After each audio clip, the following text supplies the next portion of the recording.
Vamos a comenzar con el abordaje terapéutico, el abordaje diagnóstico para terminar, porque yo creo que es importante también llevarnos una idea de qué hacemos con esos pacientes. Como mismo decía en la inauguración el doctor Medina, pues las demencias a la cabeza, la enfermedad de Alzheimer, se han convertido en un problema mundial, en otra pandemia. Ya no queremos hablar de pandemia, pero sí es una pandemia que a nivel de las enfermedades que afectan la memoria. Y como dice ahí, demencia es un término general para varias enfermedades que generalmente de naturaleza crónica y progresiva y que resultan en deterioros cognitivos o de la memoria fundamentalmente y otras áreas corticales superiores y que interfieren en que los pacientes realicen las actividades de la vida diaria. Ahora, ¿cuál es el concepto de demencia vascular? Ha habido muchos conceptos, un poquitico de historia. Tollensen fue el primero que habló de demencia vascular, después Hachinki pues acuñó el término de demencia multiinfarto y pues a partir de ahí se fueron haciendo criterios diagnósticos, criterios para definir qué es lo que era la demencia vascular. Y uno de estos conceptos o uno de estas titulaciones dice que la demencia vascular es un deterioro cognitivo, igual que la demencia en general, pero debido a alteraciones isquémicas o hemorrágicas a nivel cerebral. Y la gravedad de la demencia vascular va a estar determinada por el volumen de tejido afectado y, por supuesto, la localización de estas lesiones, como vamos a ver más adelante cuando veamos la etiopatogenia. Y realmente se ha producido una prevalencia, un aumento en la prevalencia de la demencia vascular. ¿Por qué? Primero porque tenemos más perspectivas de vivir más. Esperamos llegar pues a ir a los 80 y pico de años de la población. Pero además hemos traído a colación nuevas técnicas de tratamiento, como en otros congresos hemos hablado de lo que es la trombolisis, etcétera, que ha llevado esto, que ya los neurólogos no solo damos aspirina para el ACV, sino que también hacemos técnicas más agresivas y con mejores resultados, por lo que ha disminuido la mortalidad. Entonces, estos pacientes que no mueren durante el evento vascular, ya sea isquémico o hemorrágico, pues como secuelas, muchos van a ser una demencia vascular. Y es que la demencia vascular engloba varias trastornos cognitivos.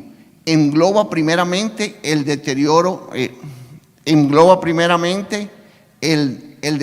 vean, vascular, cognitivo vascular sin demencia, pero también engloba la demencia vascular y al final engloba lo que se ha conocido como demencia mixta, un daño de unas características de la enfermedad de Alzheimer unido a factores vasculares, ya sea enfermedad de pequeños vasos, la misma multiinfarto, infarto de área estratégica, como vamos a ver, y al final es lo que se llama demencia mixta, que no es más que la enfermedad de Alzheimer con una enfermedad cerebrovascular o una de criterios de demencia vascular. Siempre nos gusta hablar un poquito de epidemiología. Es la segunda causa de demencia a nivel mundial, claro, precedida por la enfermedad de Alzheimer.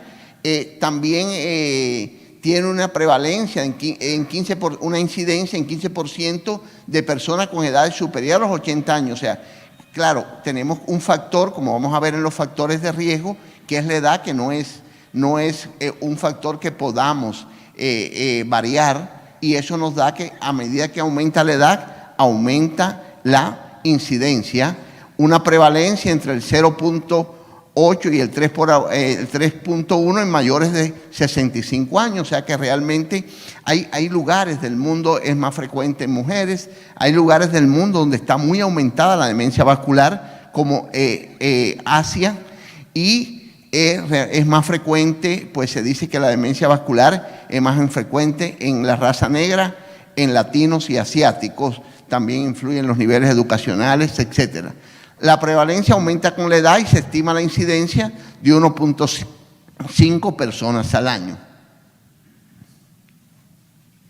Aquí vemos un panel donde vemos en primer lugar la demencia de Alzheimer, seguida la demencia vascular, la demencia de cuerpos de Lewy y después otros tipos de demencia que ya ahora conocemos y que conocemos su etiopatogenia.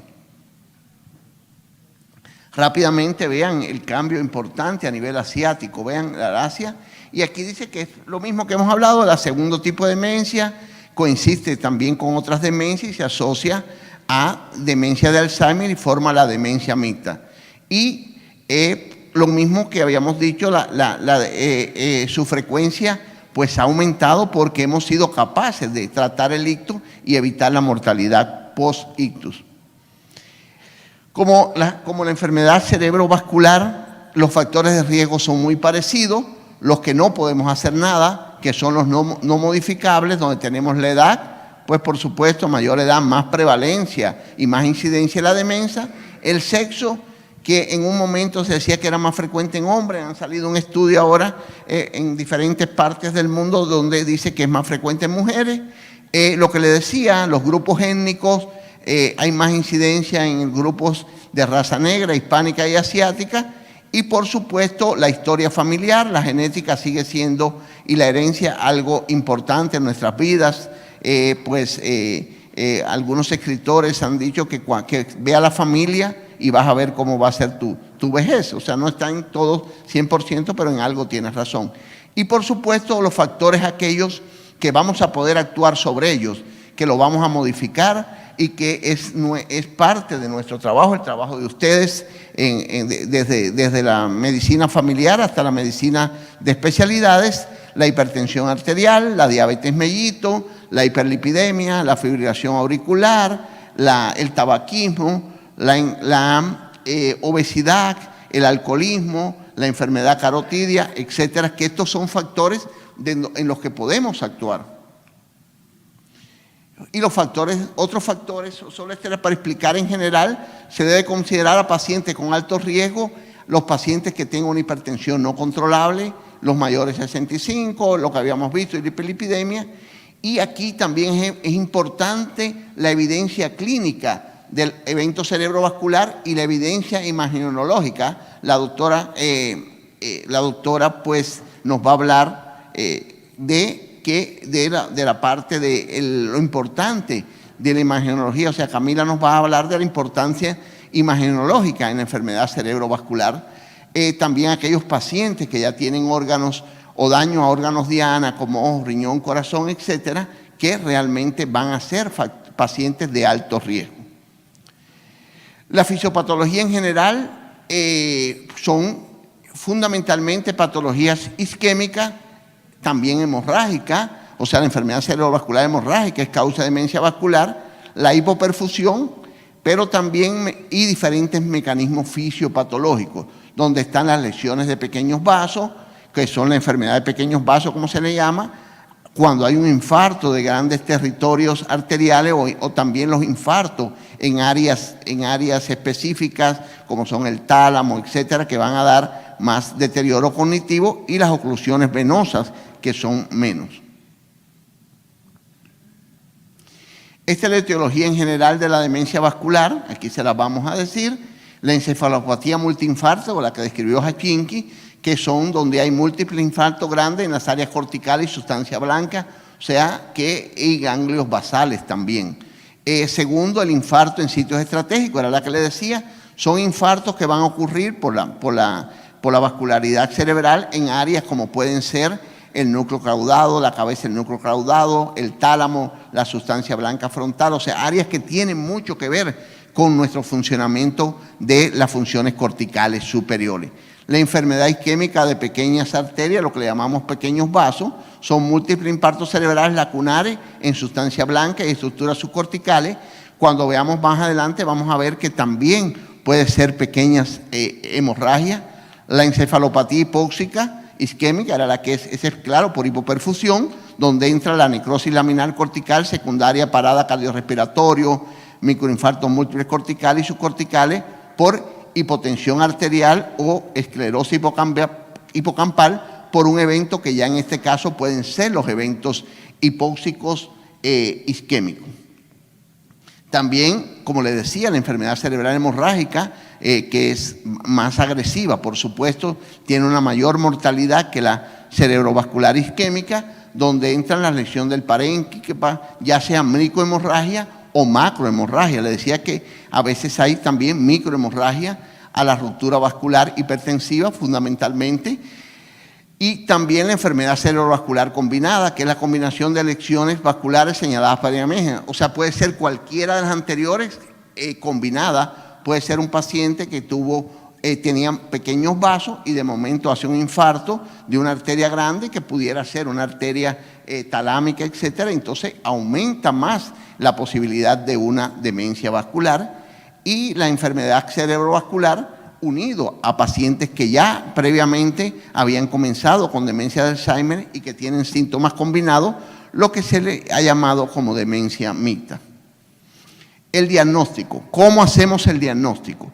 Primero, debe ser predominantemente clínico. Pese a toda la tecnología que tenemos, la clínica sigue siendo importante. Primero, pérdida de funciones cognitivas, lesiones cerebrovasculares demostradas por un método de imagen, o sea que va la parte clínica, ahorita la vamos a ver, la parte también de las lesiones que vamos a ver, ya sea en taco-resonancia magnética, la relación temporal del tiempo entre la lesión vascular y la demencia, generalmente menos de 3 meses, y además la exclusión de otras causas de demencia. También vamos a ver cuál es el diagnóstico diferencial. Ahora, las características clínicas, los síntomas que vamos a encontrar en nuestro paciente más habituales, que vamos a ver en nuestra consulta. Primero, dificultad para focalizar y mantener la atención. Después, la planificación. Son pacientes que les cuesta planificar, disminución del procesamiento de la información, problemas de memoria, desorientación en tiempo y espacio, apatía, depresión y cambio de humor, irritabilidad y conducta agresiva. Muy parecido a esto a lo que también se ve en enfermedad de Alzheimer. Por eso es tan importante el diagnóstico, hacer todos los test que vamos a ver y el diagnóstico radiológico para poder llegar a tener un diagnóstico preciso del problema. También tiene otros síntomas, donde van fundamentalmente los síntomas psiquiátricos, alucinaciones, delirios, irritabilidad y agresión física y verbal, inquietud, incontinencia o urgencia miccional. Ahora, el diagnóstico debe hacerse como normalmente se hace, una entrevista con el paciente, con los familiares fundamentalmente. Es bien importante en la demencia, los familiares, todo esto que debemos hacer. Una analítica de pruebas de imagen cerebral, puede ser tomografía o resonancia, y también, dado que los síntomas pueden ser similares a los de Alzheimer, uso de biomarcadores. Hoy tenemos biomarcadores, muchos no se hacen en el país, pero se mandan a otras, ya en algunos lugares de Centroamérica, como Costa Rica y Guatemala, se están haciendo, ya se empezaron a hacer en el país, ya hay 2 o 3 que se hacen, que son biomarcadores de la sustancia amiloide y que son específicos para enfermedad de Alzheimer. Entonces aquí tenemos como el diagnóstico en general, una exploración física, las imágenes neuroradiológicas, ya sea un infarto posictus, ya sea un infarto estratégico, aquitalámico, multiinfarto, lesiones de sustancia blanca, estudio de neuroimagen y los estudios que hacemos fundamentalmente neuropsicológicos. Los criterios diagnósticos es el diagnóstico clínico de la demencia y el deterioro cognitivo leve, la identificación clínica de las diversas lesiones asociadas a disfunción cognitiva y la formulación de una relación etiopatogénica entre el deterioro cognitivo y las lesiones cerebrovasculares. O sea, tenemos que unir nuestro procesamiento de la información para unir la parte que es la parte cognitiva hecha por escala o la parte ya por una lesión vascular vista en la resonancia o el TAC. Existen varios criterios. ¿Cuáles son los criterios diagnósticos? Desde vean aquí, años 80, etcétera, hay varios criterios diagnósticos que se usan, el DSM-3, el DSM-4, el criterio de Alzheimer Disease Diagnostic, y el NIC-AIREN, que es la que más utilizamos, que es esta, es una escala donde dice que es un deterioro cognitivo precedido de un funcionamiento alto caracterizado por alteración de la memoria en 2 áreas, evidencia de enfermedad cerebrovascular ratificada en el examen clínico y por síntomas consistentes de un ACV, evidencia de la enfermedad cerebrovascular en imágenes y relación temporal entre la demencia y el infarto. Lo que digo, tiene que haber una relación temporal. El infarto fue ahora y el paciente tenía síntomas cognitivos, pues posiblemente no es una demencia vascular. Entonces, vean, este fue un estudio hecho en Rotterdam, donde se hacen estudios muy importantes y donde vieron los pacientes post-stroke que 10% tienen demencia antes de su primer stroke. 10% desarrolla demencia o poco después del primer stroke. Y un 30% desarrolla demencia después de stroke recurrente. O sea que va variando las características. Y también es bien importante tener en cuenta los infartos silentes, muchas veces en pacientes migrañosos que tienen varios infartos silentes y no han tenido un desarrollo clínico de hemiparesia, hemiplegia, afasia, etc. Y esta es la evaluación. En general, las escalas que se utilizan son dos escalas importantes. La escala cognitiva de Montreal, que es el MoCA, que se está haciendo mucho ahora, y la escala de Mini Mental State, que son escalas donde valoramos la memoria y que nos sirven para tener una idea de hasta dónde llega el deterioro cognitivo. Hoy hacemos más el MoCA. El Mini Mental sufrió un problema porque era gratis y ahora lo compró una nueva compañía y cobra por hacerlo, o sea, hay que pagarle a ellos, aunque escondido lo hacemos, ¿no? Pero para estudios, etcétera. Y otros como son el CADAMEC, como son la evaluación neuropsicológica española, breve de español, o sea que son escalas que hacemos para la parte cognitiva fundamentalmente. Aquí están las escalas, este es el MoCA, este es el MoCA, este es el Mini Mental, que es el 40 al 40 y la prueba del reloj. Y está la escala de Hachinki. Hachinki pues todavía está vivo, hemos tenido oportunidad de estar en congresos con él, el que describió primero la demencia multiinfarto, hizo esta escala que sigue siendo súper importante para hacer el diagnóstico diferencial entre demencia de Alzheimer y demencia vascular fundamentalmente. Vean ahí el puntaje. La escala isquémica tiene una sensibilidad de 89 y especificidad para diferenciar demencia vascular de enfermedad de Alzheimer. Para eso la diseñó el doctor, pero sin embargo baja mucho cuando quieres ya hacer un diagnóstico del patrón mixto o compararla con enfermedad de Alzheimer con patrón mixto, porque hay de las dos enfermedades. Las imágenes que son importantes, realmente todo paciente que tenga una enfermedad, una sospecha de demencia vascular o aún en deterioro cognitivo leve, debía tener una evaluación realmente donde puede ser el TAC o la resonancia magnética. Aquí vemos, de acuerdo a los criterios NIAL, la evaluación con estudio de neuroimagen es elemento esencial para el diagnóstico de demencia vascular. La doctora Camila va a hablar mucho más de esto. Y si este compete, el diagnóstico de demencia será considerado como posible en el mejor de los casos. También se debe hacer estudio de neuroimagen, como le digo, ya lo que tenga usted, como decimos, a la mano, TAC o resonancia. Algunos estudios dicen uno mejor que otro y que realmente tenemos que ver allí las lecciones que tiene este paciente. También dice que debe incluir imagen estructural, el de resonancia de T1 y T2 para ver los pequeños vasos. El diagnóstico solo se debe realizar cuando las lesiones vasculares puedan explicar el déficit cognitivo, o sea que este déficit cognitivo esté relacionado con el área cortical donde tiene la lesión. Eso es bien importante, la correlación clínica. Por último, estos son los subtipos de demencia vascular: demencia multiinfarto, demencia de pequeños vasos, demencia por infarto estratégico, que nos referimos hace un rato, demencia por hipoperfusión, que es aquella que yo le decía, donde hay shock hipovolémico, donde hay paro cardiorrespiratorio, la demencia cuando hay una enfermedad hemorrágica, la demencia vascular hereditaria y, por supuesto, la demencia mixta.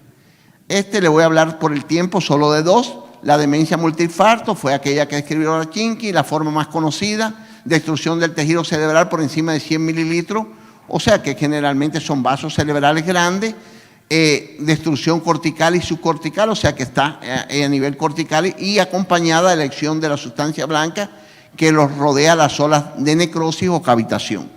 Y la demencia multiinfarto fundamentalmente hay también por hipoperfusión, pero las más conocidas son por hipertensión arterial o hipertensiva, donde vemos aquí los pequeños sangramientos, las pequeñas lesiones, infartos lagunares que se pueden unir o un infarto hemorrágico. Ya no es pequeños vasos, generalmente ya puede ser vasos pequeños que han confluido, pero ya al final hay un infarto hemorrágico. Al diagnóstico diferencial delirium por otras cosas que no te asociadas a la memoria, que son los trastornos confusional agudos, que son bien importantes. La hidrocefalia, porque ¿qué pasa con la hidrocefalia?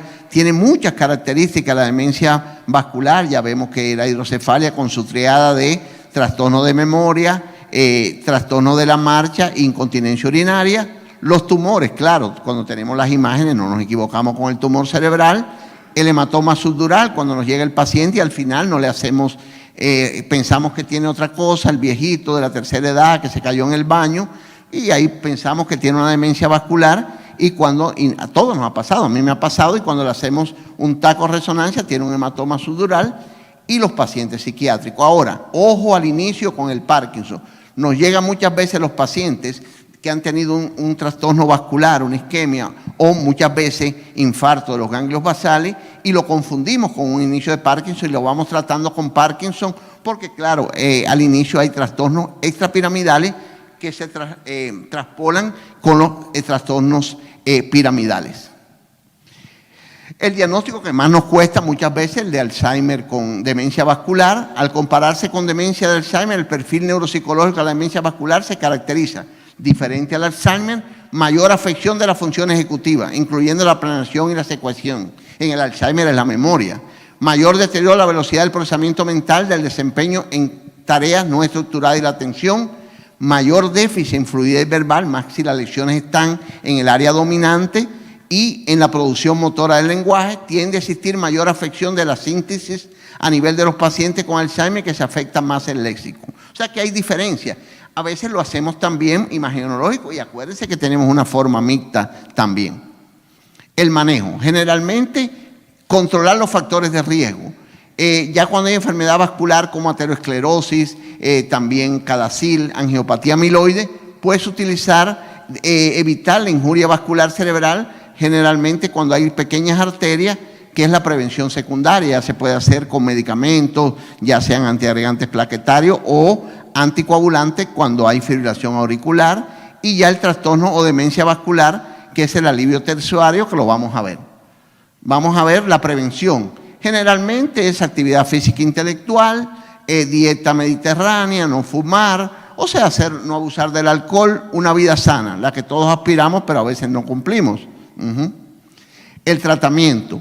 Realmente es importante tratar de inicio la hipertensión arterial, la diabetes, el colesterol, los problemas cardíacos, adoptar, como decía, un estilo de vida más sana y recibir soporte rehabilitador como fisioterapia, terapia ocupacional del lenguaje, para mantener las funciones que vamos perdiendo. También tenemos los fármacos que vamos a utilizar cuando hay ya enfermedad multiinfarto, hay isquemia, aunque no haya demencia vascular, como son realmente medicamentos antiagregantes plaquetarios. Y ya al finalizar, los fármacos que ya van a ser específicos para el deterioro cognitivo, donde son los inhibidores acetilcolinesterásicos y los antagonistas de etilmeaspartato. Son los mismos medicamentos que se usan en Alzheimer con similar dosificación. Realmente tenemos también, ya después se los voy a presentar, tenemos algunos tics que no se deben hacer. Estos están recomendados por las guías de manejo. Por ejemplo, no se recomienda la prescripción de los siguientes suplementos con la intención de prevenir, mejorar o tratar el deterioro cognitivo de demencia vascular: ginkgo biloba, vitamina B12, B1, B6, B12, ácido fólico, omega 3 y ácidos grasos. Tampoco estos medicamentos que tuvieron en boga en un momento cuando no conocíamos mucho de la fisiopatología, no había nuevos medicamentos como eran el piracetam, la nisergolina, la pentoxifilina, la citicolina y la homeopatía. También, esto en general son los dos más utilizados. Los H incrementan la cantidad de acetilcolina a nivel cerebral, incluyen el donapecilo, la ribancimina y la galantamina, y los antagonistas del N-metildiaspartato modifican la transmisión neuronal glutaminérgica, inhibiendo la excitotoxicidad y por lo tanto protegen la lección neurológica. Actualmente solo tenemos en el mercado la memantina en sus diferentes presentaciones y los nombres comerciales. Aquí lo tenemos antes, los inhibidores de acetilcolina con sus características clínicas, con sus características fisiopatológicas y su inhibición para aumentar la acetilcolina, y los fármacos que modulan el glutamato y con el aspartato, que es la memantina.